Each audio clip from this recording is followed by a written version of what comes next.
Saludos, iglesia, que el Señor continúe bendiciéndoles a ustedes y a sus familias. Espero estén todos bien.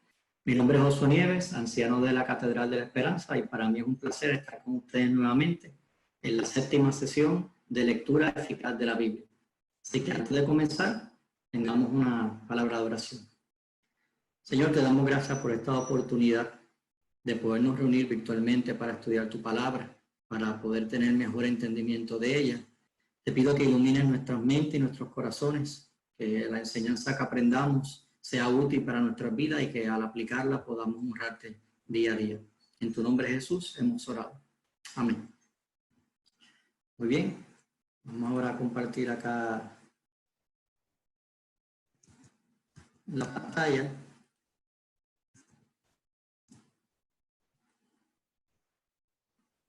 Como les decía, estaremos estudiando ahora el tema de los salmos.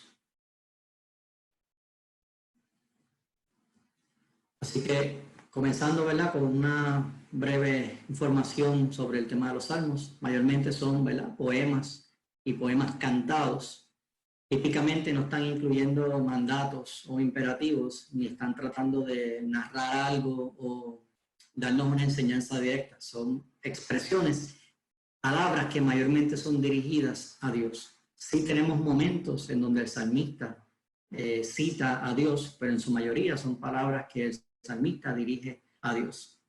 Hay unos retos, ¿verdad?, inherentes en esta interpretación. Vamos a ver que hay algunas complicaciones quizás más allá, como vimos en las cartas o en las parábolas, pero como todo, tenemos las herramientas para poder acercarnos y sumergirnos mejor en la experiencia del salmista para así entender lo que quiso decir y qué significa para nosotros hoy en día.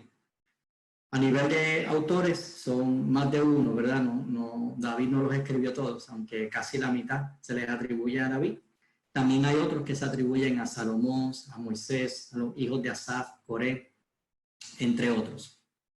Entre los retos, ¿verdad?, que vemos en la interpretación de los salmos, y asimismo muchas veces cualquier otro libro de la Biblia, es en el entendimiento de la diferencia que hay entre el judío de la época que hablaba y a quién se le hablaba y nosotros.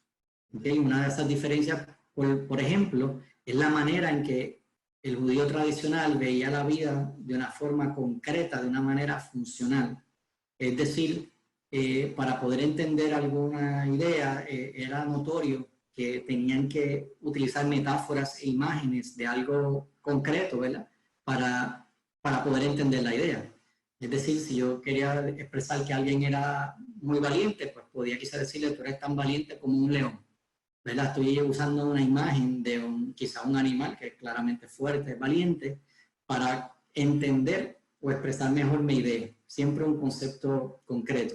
Sin embargo, nosotros no somos tan concretos, somos más conceptuales. Podemos tener ideas abstractas y es normal que las utilicemos. Por ejemplo, hablar de la belleza. ¿Qué es la belleza? ¿Cómo la medimos? ¿Verdad? Es un concepto. Nosotros pues somos quizás más ideológicos que ellos. Para ellos el tiempo es algo cíclico. Es algo donde se habla de lo viejo y lo nuevo y un tema que se repite constantemente, a diferencia de nosotros que tenemos la costumbre de ver el tiempo como algo lineal, ¿verdad? Como algo que ya pasó y progresar. Tenemos una progresión en la línea del tiempo y casi siempre nuestra atención está en lo del momento o hacia dónde vamos. Pocas veces pensamos en el retroceso o en que las cosas en la historia se repiten. La cosmovisión del judío tradicional era holística, y cuando decimos holística nos referimos, lo cubre todo, todas las facetas de la vida, todas las estratas de la sociedad, todo el ser humano en sí, se veía como un todo, rara vez como algo como nosotros que compartimentalizamos las cosas. Es notorio para nosotros hoy en día pensar por ejemplo, en el Josué en la iglesia, el Josué de la familia, el Josué en su tiempo libre, el Josué en el trabajo.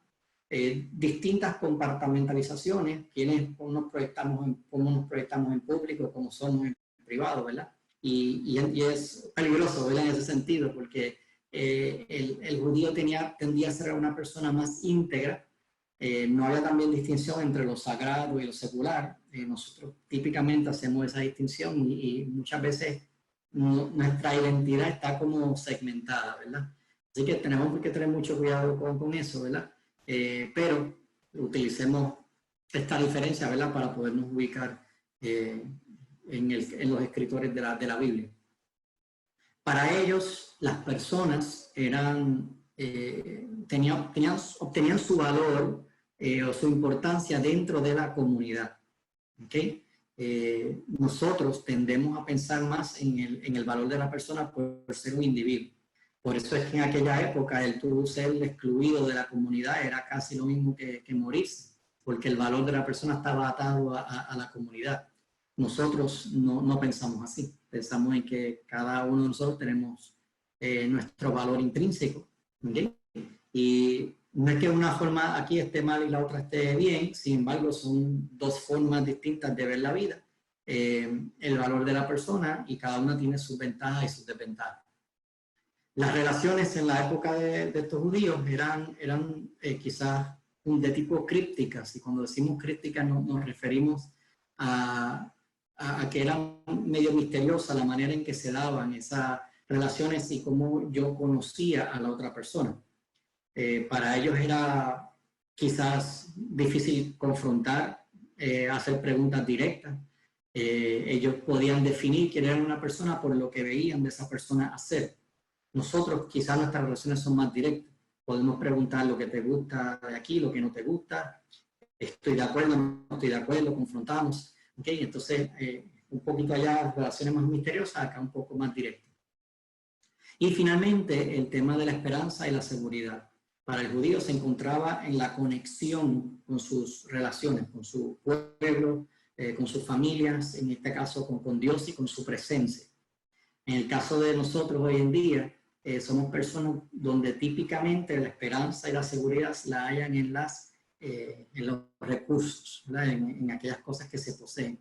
Y es triste ver, ¿verdad?, cómo muchas veces como seres humanos cuestionamos las cosas que vemos que la gente hace, ¿verdad? Y a veces no nos damos cuenta que en nuestra cultura, si nos quitan estos recursos que a veces nos dan esta seguridad que nos permiten comportarnos civilizadamente, pues de repente la cosa cambia, ¿verdad? Y por eso la importancia de aprender de los judíos en encontrar su esperanza y seguridad en las relaciones, en este caso en Dios, más que en los recursos. Pero esto de nuevo son tendencias de cómo más o menos se describen las personas hoy en día versus la época, ¿verdad? Y que nos ayudan a entender un poco cómo ubicarnos a la hora de interpretar estos salmos.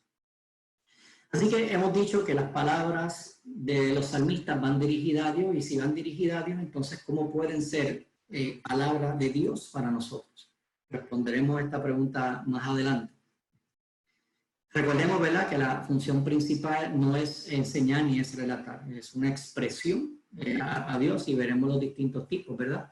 Hay una gran variedad de categorías y tipos de salmos, y si usted estudia este tema más a fondo de lo que haremos hoy, se dará cuenta de que eruditos y expertos tienen distintas formas de categorizarlos, y muchas son bien diferentes a otras, ¿verdad? Porque no hay una sola manera, y esto es debido a la gran variedad que hay. Varían según su autor, la época, el contexto, el estilo, ¿okay?, la intención. Hay unos salmos más fáciles de entender, hay otros un poco más complicados. Por ejemplo, el Salmo 23 utiliza imágenes bastante sencillas, y acá es un salmo bien conocido, lo podemos leer y más o menos podemos entender. Puede ser más complejo, ¿verdad?, entender algunas cositas del salmo, pero en general entendemos la idea. Pero si vamos a salmos como el 68, son salmos un poco más complejos por las imágenes que utiliza. Ya cuando hacemos imágenes y alusiones a lugares, a países, a eventos, pues hay que conocer ese país, hay que conocer esos lugares, hay que conocer esos eventos para entender lo que el salmista estaba diciendo, y eso es básicamente lo que lo hace más complejo. Recordemos también, ¿verdad?, que al ser poesía, ¿verdad?, pues complica un poco la cosa, porque nosotros no estamos acostumbrados a hablar en poesía y a interpretar la poesía. El tono y el tema también es muy variante. Vemos salmos que hablan sobre pues, de un tono alegre, triste, negativo. A veces se está hablando de las victorias en las guerras o de las derrotas, cuando fueron llevados a Babilonia, ¿verdad? Como vamos a ver un salmo de Asaf, Asaf en la época del destierro de Israel hacia Babilonia, hay muchos salmos que tienen que ver con las derrotas y con añorando, ¿verdad? Cuando vivían en Israel, todo eso. Hay salmos que contienen profecías, ¿verdad? Particularmente profecías mesiánicas. Y hay algunos salmos que incluso son en extremo violentos en su expresión hacia los enemigos. Así que hay de todo en el libro de los salmos. Así que veamos algunas observaciones exegéticas y como hemos dicho, ¿verdad? Son poesías, así que como poesías al fin, hay ciertos elementos que debemos procurar entender de tal manera que podamos categorizar algunas cosas y entender el estilo que utilizaba el salmista, porque de nuevo no estamos leyendo prosa, estamos leyendo poesía. Así que uno de los elementos asociados a la poesía es el elemento de la repetición. Y allá hay varias formas de repetición que emplean los salmistas, entre ellos es lo que se llama el paralelismo sinónimo. Y es donde vemos un verso en donde la primera línea se expresa y luego la segunda lo que trata es de repetir o reforzar la idea de la primera. Ejemplos que tenemos son el Salmo 2 y el 19, entre otros. Vemos como en el Salmo 2, verso 2, dice, los reyes de la tierra se rebelan. Idea clara. La segunda línea dice, los gobernantes se confabulan contra el Señor. Estamos más o menos repitiendo la misma idea que la primera línea y es para reforzarla, para enfatizar el concepto. Lo mismo en el Salmo 119.1, dice, los cielos cuentan la gloria de Dios, el firmamento proclama la obra de sus manos. Nuevamente, paralelismo sinónimo. Existe también lo opuesto, que es el paralelismo antitético, que es donde la segunda línea contrasta la idea de la primera. Dos ejemplos, Salmo 1.6 dice, porque el Señor cuida el camino de los justos, mas la senda de los malos lleva a la perdición. Ahí vemos, ¿verdad?, que la segunda línea expresa una idea contraria a la primera. El 14.6 igualmente lo vemos, donde dice, ustedes frustran los planes de los pobres, pero el Señor los protege. Paralelismo antitético. Existe también el paralelismo sintético, que es donde la segunda línea ayuda a expandir y ampliar la idea de la primera. Salmo 11.7 dice, justo es el Señor y ama la justicia, por eso los íntegros contemplarán su rostro. Ven cómo la segunda línea sigue por la misma línea que la primera, pero lo que hace es ampliar el contexto o a profundizar en el mismo. Y lo vemos también en el próximo ejemplo, Salmos 16.8, que dice, siempre tengo presente al Señor, con Él a mi derecha, nada me hará caer. Nuevamente, paralelismo sintético. Importante, ¿verdad? Siendo poesía hebrea, ¿verdad? Estaba dirigida a la mente, pero a través del corazón. Y con eso nos referimos a que el lenguaje que es utilizado para expresar estas palabras es un lenguaje altamente emocional. Sí, sin lugar a dudas estaba tratando de apelar al corazón para que luego en su entendimiento, ¿verdad?, fuera más profundo, porque llega a través de las emociones. Entonces esto es bien importante porque de la misma manera en que hemos hablado en los relatos, en las cartas, que tengamos cuidado con las alegorías, que es tratar de estar rebuscando el significado de cada palabra, no hay que hacerlo en los salmos tampoco, porque son expresiones, ¿okay? Usted sabe que cuando usted está tratando de desahogarse o expresar sus sentimientos, lo importante es entender la idea que se está tratando de comunicar directamente de cómo uno se siente. No es de hacer una súper estudio de cada palabra que se utiliza, ¿verdad? Como hemos dicho, son poemas cantados, así que hay mucha música envuelta. De manera que cuando los leemos no los podemos leer de la misma forma en que se lee una canción, una carta, una narración. ¿Okay? Parecido a las parábolas, apelan a las emociones y tratan de ayudarte a identificarte para que produzca una respuesta asociado a esta expresión que se está haciendo. Y de nuevo, no está diseñado para proponer una enseñanza o una idea, solamente es una expresión. Las imágenes que se utilizan son muy vívidas, ¿verdad? Porque están tratando de describir a Dios, la percepción que tienen de Dios, ¿ok? Se está tratando de expresar la confianza o la duda que se haya en ese momento. Y bien importante, se está tratando de encontrar sentido a las situaciones en las que se encuentra el salmista. Esto es importante porque en el momento de la exposición de los sentimientos, pues que queremos llegar a una conclusión, queremos reflexionar en lo que está pasando. Así que por eso es la constante utilización de metáforas e imágenes. ¿Y por qué? Lo dijimos ahorita, que el judío de la época era bien concreto. Así que, de nuevo, para tratar de ser bien claro en la forma de expresarse, había que buscar alguna manera concreta de poder representar la idea. Existe también un uso frecuente de la hipérbole, ¿verdad? Que son exageraciones que están diseñadas para aumentar la intensidad de la expresión que se está tratando de llevar a cabo. Y de la misma manera que hemos visto en otras de las sesiones, ¿verdad? No podemos tratar de extraer algún concepto que el salmista nunca quiso decir, ¿okay? Es cierto que a veces leemos algo y la manera en que nosotros lo procesamos nos ayuda a buscar una aplicación que nos sirve, ¿verdad?, para nosotros hoy en día, pero de allí a decir que el salmista estaba diciendo X o Y, tengamos cuidado. No podemos derivar conceptos que no eran intención del autor en ningún momento. Hemos hablado, ¿verdad?, sobre la importancia del lenguaje metafórico que se utiliza, y si estamos hablando de metáfora, no podemos tomar literal todo lo que ahí se dice. Y esta es quizás una de las grandes diferencias que tenemos con algunos amigos de otras doctrinas, ¿verdad?, dentro del el cristianismo como tal, ¿verdad?, donde toman literal muchos aspectos de la Biblia que claramente son imágenes y metáforas, y eso daña la interpretación, la tarea de interpretar y poder entender lo que el autor estaba diciendo. Así que tengamos mucho cuidado con que si encontramos metáfora, no lo tomemos literal. Y para entender lo que quiso decir el salmista, pues tenemos que conocer y comprender cuál es el significado de la metáfora que está tratando de utilizar.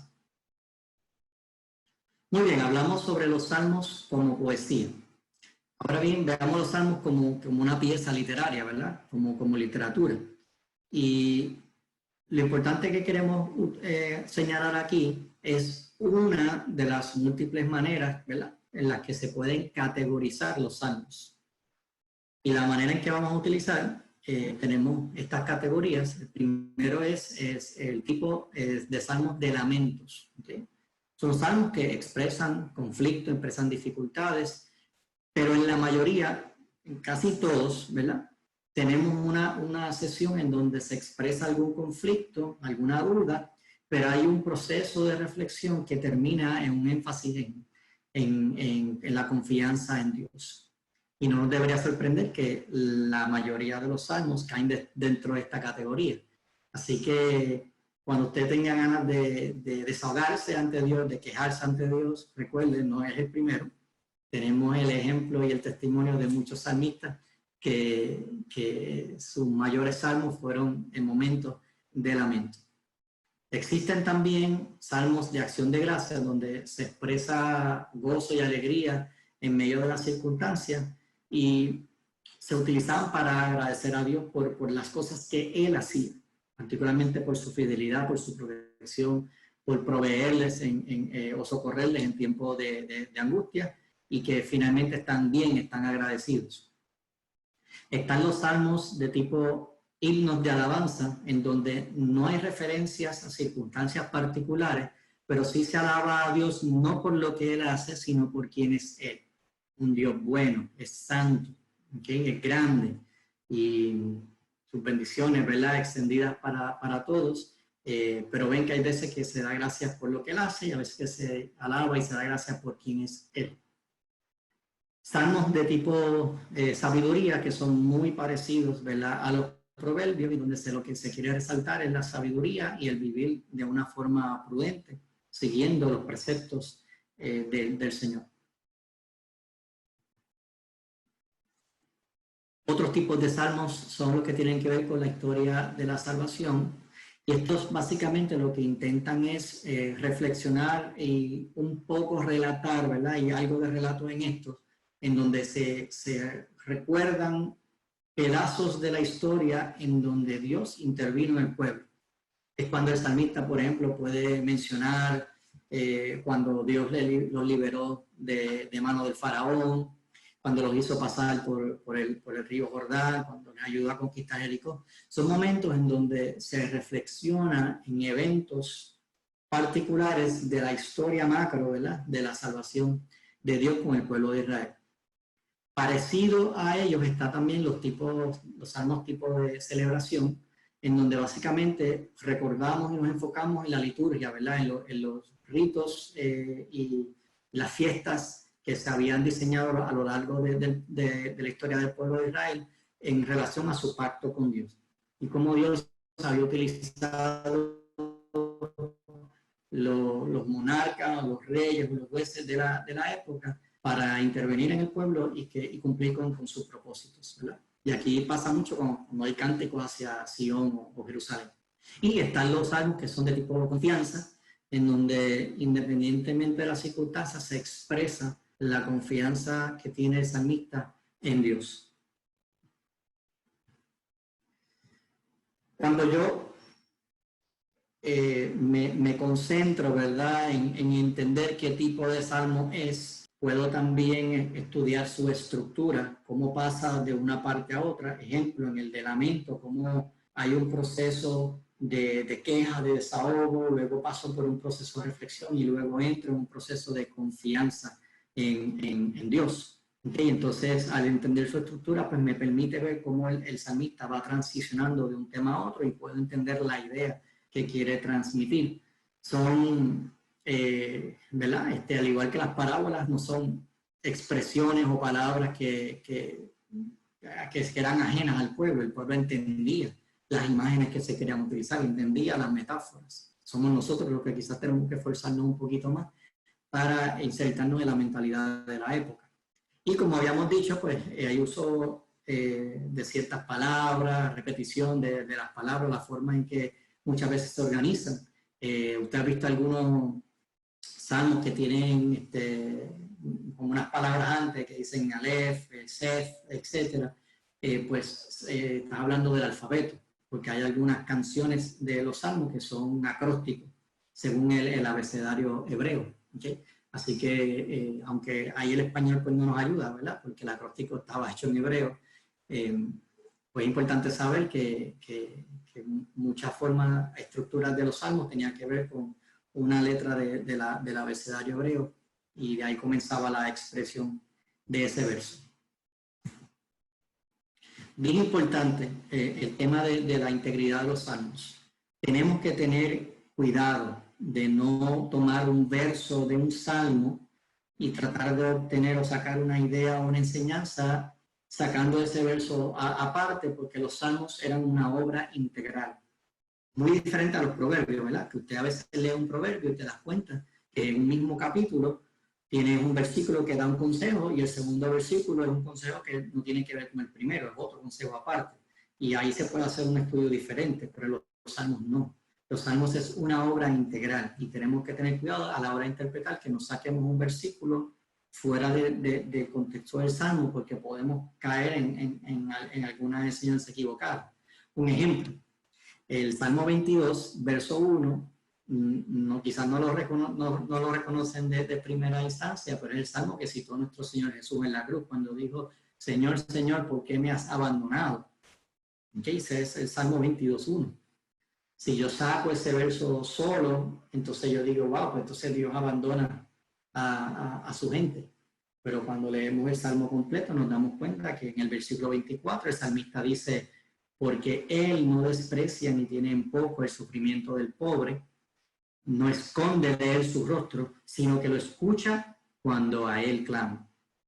Entonces ya ven que dentro del contexto pues es un reclamo, porque en el salmista, ¿verdad?, se siente en ese momento abandonado, pero en su desahogo y expresión, llega a un proceso de reflexión y concluye que Dios sí escucha, que Dios sí está con sus hijos e hijas. Nos hicimos esta pregunta al principio, ¿verdad? De cómo las palabras dirigidas a Dios funcionan como palabras de Dios para nosotros. Y aunque es de manera, ¿verdad?, quizás indirecta, el concepto realmente es palabra de Dios, porque son palabras que nos proveen una oportunidad, nos proveen palabras para hablarle a Dios de manera, ¿verdad?, que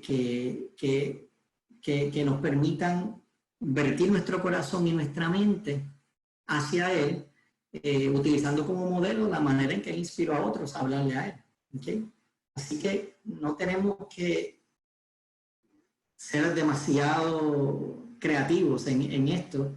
Hay personas que muchas veces dicen que no quieren orar en público o no quieren exponer sus ideas porque no saben cómo hacerlo. Y no es para sentirse mal. No todos nadie nace con la capacidad de comunicarse con Dios de manera adecuada, pero empezamos a aprenderlo al ver a otros hacerlo. Y qué mejor que no solamente ver a nuestros hermanos de la iglesia, sino ver cómo Dios inspiró en épocas de antaño a hombres y mujeres a expresarse hacia Dios y de ahí obtener un buen modelo que nos permita a nosotros imitarle en lo que vamos desarrollando nosotros nuestra confianza, nuestras propias palabras para hablarle a Dios. Así que por eso yo creo que hay muchos expertos en la Biblia que sugiere que leamos por lo menos un salmo al día, porque estamos constantemente sumergiéndonos en las palabras inspiradas de hombres y mujeres que le hablaban a Dios de una manera que nos invitan a nosotros a hacer lo mismo. Y es por eso que me gusta, ¿verdad?, resumir cuáles son los beneficios de leer y usar los salmos. Quizás son un poco diferentes a otros libros de la Biblia. Y lo primero, ¿verdad?, como dijimos, pero ahora a modo de resumen, sirven como una guía de adoración. Si no encuentras las palabras, no encuentras los motivos o deseas profundizar en aquellas descripciones o atributos de Dios que los salmistas resaltan, leemos los salmos y podemos recordar la bondad, el cuidado de Dios, la provisión de Dios, etcétera, a través de los relatos de los salmistas y nos permite adorarle con palabras que ya han sido dirigidas a Dios y que Dios las inspiró, ¿verdad?, para que tengamos un modelo a seguir. Segundo, nos ayudan a mostrar una relación sincera con Dios y que yo creo que a veces se nos olvida enseñar que esta idea de que a Dios no se le cuestiona, a Dios no se le habla, vamos a decir, fuerte, o sencillamente no le podemos decir lo que está en nuestra mente a Dios si no es algo bueno, es una idea errada. Echémosle un vistazo a los salmistas. A veces hasta le increpaban a Dios y le decían, me abandonaste, ¿dónde tú estás? ¿Qué pasó? Me siento de esta manera. Los salmos es una invitación a desahogarnos ante Dios de la manera en que nos queramos desahogar ante Dios. Obviamente siempre reconociendo el respeto a su santidad, su grandeza, ¿verdad? Pero no hay que acercarnos con paños tibios con Dios. Podemos ser quienes somos y derramarnos delante de Dios y decirle, Dios, yo me siento así. Y no es pecado sentirse así. Yo creo que Dios anhela que nos acerquemos a Él de manera sincera. Y acuérdate una cosa, que porque tú no digas algo no quiere decir que Dios no conoce lo que está en tu mente y en tu corazón. Así que, por supuesto, es una invitación a que derramemos nuestros corazones. Si tienes dudas, si tienes duda de Dios, de que Dios te ama, etcétera, díselo. Dios, de verdad dudo que me amas, si es así que te sientes. Yo en un momento dado me sentí así. Y yo dudaba del amor de Dios en mi vida. Y Dios intervino en un momento dado y trajo una palabra que hasta el día de hoy ha sido de mucha bendición para mi vida, porque me ha dado apoyo y confianza en Él en los momentos en donde me siento de la misma manera que me sentí en aquel momento. ¿Okay? Y bien importante, demuestra la importancia de la meditación y la reflexión.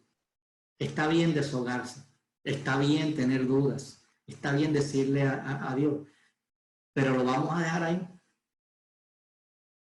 Aprovechemos en los momentos, ¿verdad? Para poder reflexionar y meditar, para recordar en aquellas cosas que quizás Dios ha dicho. Y en proceso de meditación y de reflexión podemos descubrir verdades que quizás habíamos olvidado o no habíamos visto. Y es allí donde Dios trabaja y su Espíritu Santo nos puede hablar. Y los salmos son excelentes para eso. Así que, a modo de conclusión, en la vida nosotros vamos a tener momentos difíciles y momentos de alegría. Recuerden que la palabra de Jesús nos invita a entender que en el mundo tendremos aflicción.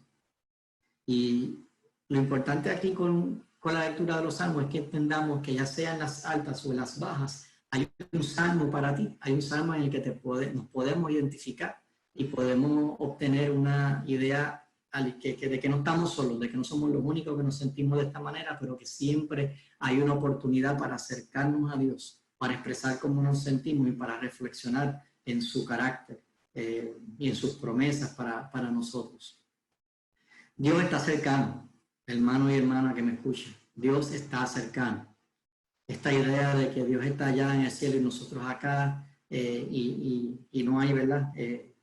Esa conexión, eso no es verdad. Solamente a través de Jesucristo y su Espíritu Santo podemos tener esa conexión con Dios.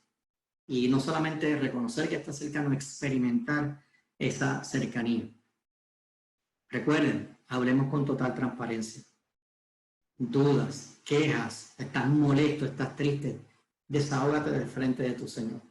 Él está presto, con su oído presto para escucharte y tener un tiempo de acercarse a ti y que pueda intervenir en tu vida.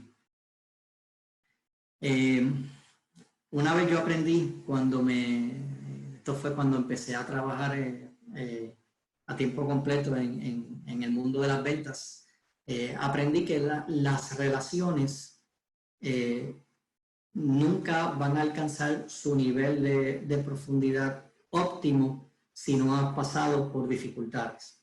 En otras palabras, dos personas que se relacionan y no han tenido ningún problema, nunca van a tener una profundidad en su relación que personas que sí han tenido problemas, pero los han aprendido a superar trabajando juntos. Entonces, con esto quiero decir que ya que en la vida tendremos aflicciones, como nos decía Jesús, es en esos valles de sombra y de muerte, ¿verdad? Como lo expresaba David en el Salmo 23, en esos momentos en donde tenemos nuestro encuentro con nuestro Señor, en vez de huir a Dios y olvidarnos de Dios, nos acercamos a Él y nos derramamos delante de Él. Son en esos momentos en cuando salimos del valle, nuestra relación con el Señor es mucho más fuerte, mucho más poderosa, porque hemos aprendido lo que es caminar de la mano del Señor en las buenas y en las malas. Así que no le tengamos miedo a los valles de sombra y de muerte. No es que están diseñados para eso, pero caminando de la mano de Dios a través de esos valles, nuestra relación se fortalece, nuestro carácter se madura y podemos ser mejores que lo que éramos antes del valle de sombra y de muerte.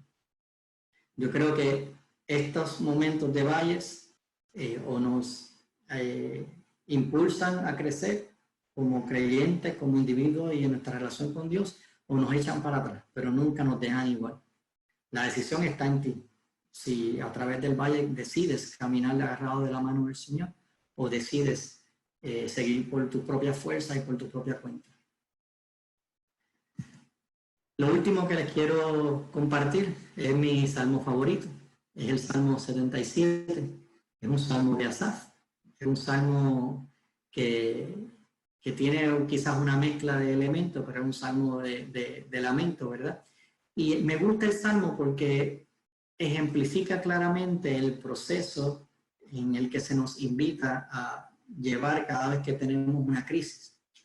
Ofrece un tiempo para deshogarse, ofrece un tiempo incluso de duda, de dudar de Dios, dudar de su carácter. Como seres humanos tenemos esos momentos, ¿verdad? Pero en medio de la duda hay un tiempo de reflexión y un tiempo de recordar, bien importante. Hay veces que estamos buscando que Dios hable una palabra nueva en nuestras vidas. Estamos siempre hambrientos de palabras nuevas, de palabras nuevas. Y quizás un poco olvidamos las cosas que Dios ya ha dicho, que Dios ya ha hecho en nuestras vidas. O promesas que Dios nos ha hecho y las hemos olvidado. Entonces hay veces que la respuesta de Dios a nuestras vidas no se halla en una palabra nueva, se halla en recordar lo que ya ha dicho su palabra, o recordar lo que nos ha dicho a nivel personal, de distintas maneras en las que Dios habla. Así que ese momento es crítico de reflexión y de recordar para luego llevar a la adoración y a la alabanza y a un establecimiento de afianzar nuestra confianza en Dios. Lee el Salmo cuando pueda, vas a ver esta estructura y yo creo que es un gran ejemplo a seguir y un gran sostenimiento a nuestras vidas en los tiempos difíciles. Tengamos, ¿verdad? Concluyamos con una palabra de oración. Señor, gracias por esta oportunidad de estudiar los salmos. Señor, gracias porque en esta tarea de expresarnos y acercarnos a ti, nos dejas modelos tan claros, tan llenos de sentido, de emoción en tu palabra. Y qué curioso que es el libro en donde más capítulos hay, porque nos das tantos ejemplos de cómo acercarnos a ti. Yo te ruego, Señor, que nos ayudes a refrescar nuestro deseo de leer los salmos y de imitar tanto el lenguaje como la confianza en acercarnos a ti, de expresar cómo nos sentimos, pero sobre todo en reflexionar y meditar en tu palabra, en tu carácter, de manera en que podamos llegar a aumentar nuestra confianza en ti. Gracias, Señor, por tu palabra, Señor, y gracias por este tiempo en el que nos estamos viendo tan retados, Señor, pero que, como dijimos, es otra oportunidad para poder acercarnos a ti y profundizar en nuestra relación contigo. Te amamos, Señor, en el nombre de Jesús. Amén. Seguiremos entonces la semana que viene con otra sesión sobre lectura eficaz de la Biblia. Dios les bendiga y que Dios sea con ustedes y con sus familias el resto de la semana. Un abrazo a todos.